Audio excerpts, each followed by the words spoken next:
विशाल असरा से कहती है कि तुम इतनी जल्दी आखिर हार कैसे मान सकती हो। तुम्हें ये सब बातें जेब नहीं देती। मैं चाहती थी कि तुम डट कर इस सुल्तान का मुकाबला करती और सुल्तान को इस मामले में हार माननी ही होगी। जिसको सुनकर असरा कहती है कि ये मेरे बस की बात नहीं, ना ही मैं ऐसे लोगों के मुंह लगना चाहती हूँ। इसलिए बेहतर यही है, मैंने फैसला किया है कि किनारा कर लिया जाए।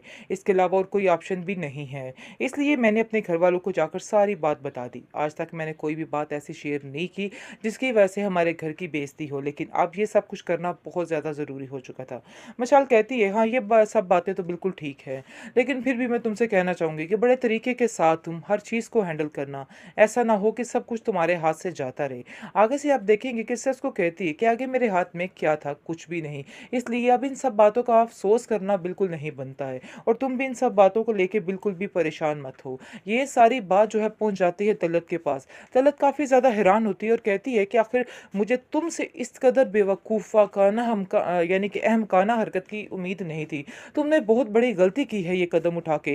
तुम मुझसे मशवरा तो कर सकती थी, कोई बात तो कर सकती थी, लेकिन तुम ये हरकत करोगी मैं सोच भी नहीं सकती थी। जिसको सुनकर तलत को वो साफ जवाब देती है और कहती है कि आज तक आपने मेरी फेवर में क्या बोला, कुछ भी नहीं बोला है। लेकिन अब मज़ीद आप लोगों की बातें मैं नहीं सुनने वाली, क्योंकि जैसे ही हाला ने ये सब बातें की थी और आपको बताया था कि सब कुछ क्या चल रहा है, क्या हो रहा है और मज़ीद आगे क्या होने वाला है, लेकिन आपने उसकी बात को टोक दिया और उसकी बात ख़त्म करके अपनी ही बातें लेकर बैठ गई। इसलिए मज़ीद अब आपसे भी मैं कोई बात नहीं करना चाहती हूँ।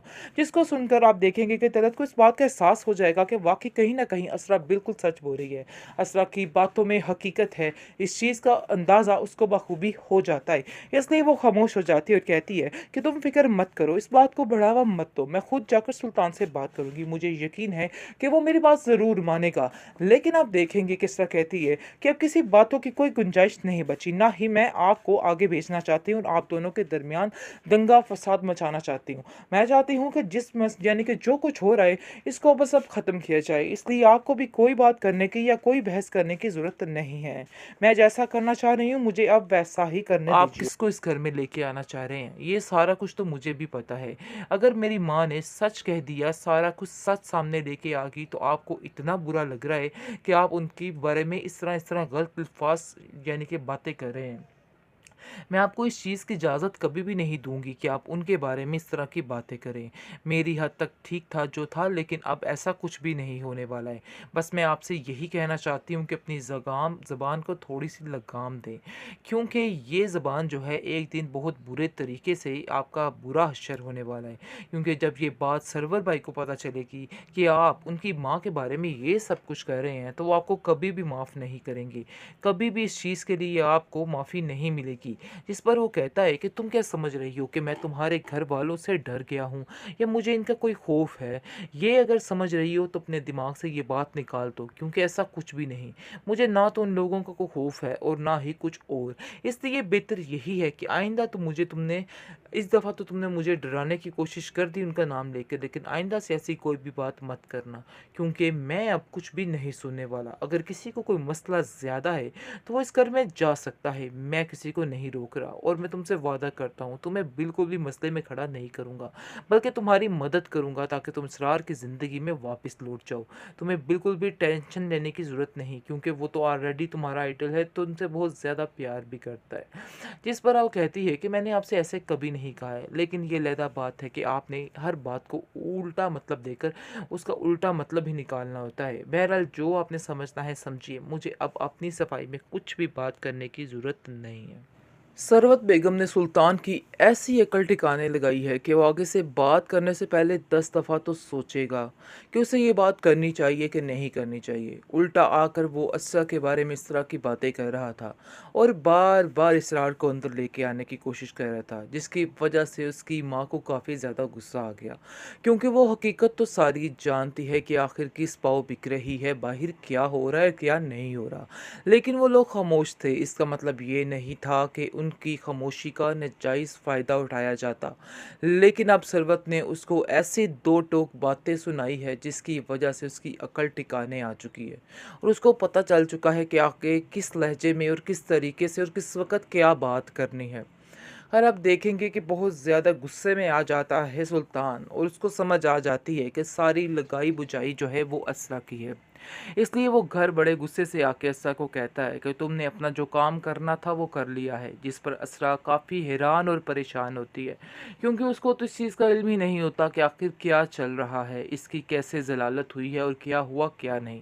वो किसी बात के बारे में कुछ नहीं जानती है, लेकिन वो समझ रहा होता है कि इसको हर बात का पता है, और उसको कहता है कि ज़्यादा नाटक करने की ज़रूरत नहीं है। मैं तुम्हारी ड्रामेबाजी को बड़े अच्छे तरीके से समझता हूँ, मुझे पता है कि तुम जो कह रही हो झूठ बोल रही हो।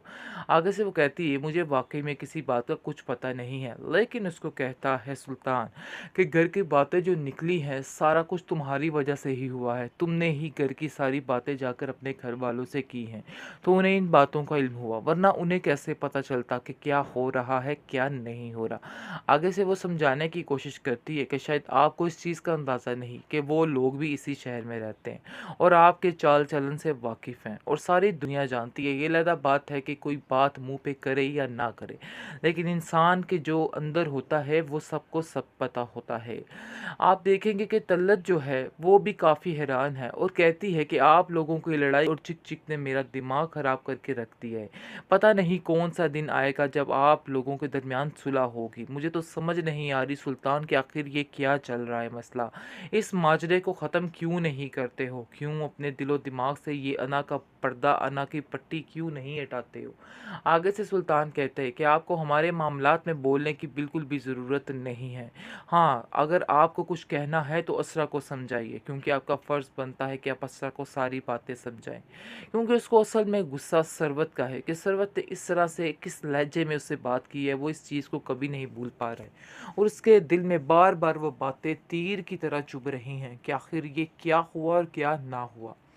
बहुत ज़्यादा परेशान हो चुका है और उसको समझ नहीं आ रही कि आखिर अपने आप को सही साबित करने के लिए वो क्या करे, क्योंकि उसने अपनी ज़िंदगी में कभी हार को नहीं देखा है। इसलिए वो इन सब बातों को एक्सेप्ट नहीं कर पा रहा कि कोई उसके बारे में भी ऐसा कर सकता है, ऐसा सोच सकता है। इस बात की टेंशन ने उसको दिन रात पागल करके रखती है, लेकिन दूसरी तरफ असरा काफ़ी परेशान हो चुकी है, क्योंकि हर बात मानने के बावजूद, सब कुछ करने के बावजूद उसको कुछ हासिल नहीं हो रहा है, और इस चीज़ की नाकामी ने उसको परेशान कर दिया है। मशाल उसको काफ़ी ज़्यादा समझाती है और कहती है कि फ़िक्र मत करो, सब ठीक हो जाएगा, थोड़ा सब्र तो हमल से काम लो। आगे से वो कहती है कि सब्र करके ही बैठी हूँ, लेकिन मुझे नहीं लगता कि ये मामलात सुधरने वाले हैं। जो किया है मेरी माँ ने बिल्कुल ठीक किया है, ऐसे इंसान का यही हश्र होना चाहिए था। वैसे ये बात है कि मैंने उनसे कुछ भी नहीं कहा था, सब कुछ उन्होंने अपनी मर्ज़ी के साथ किया है।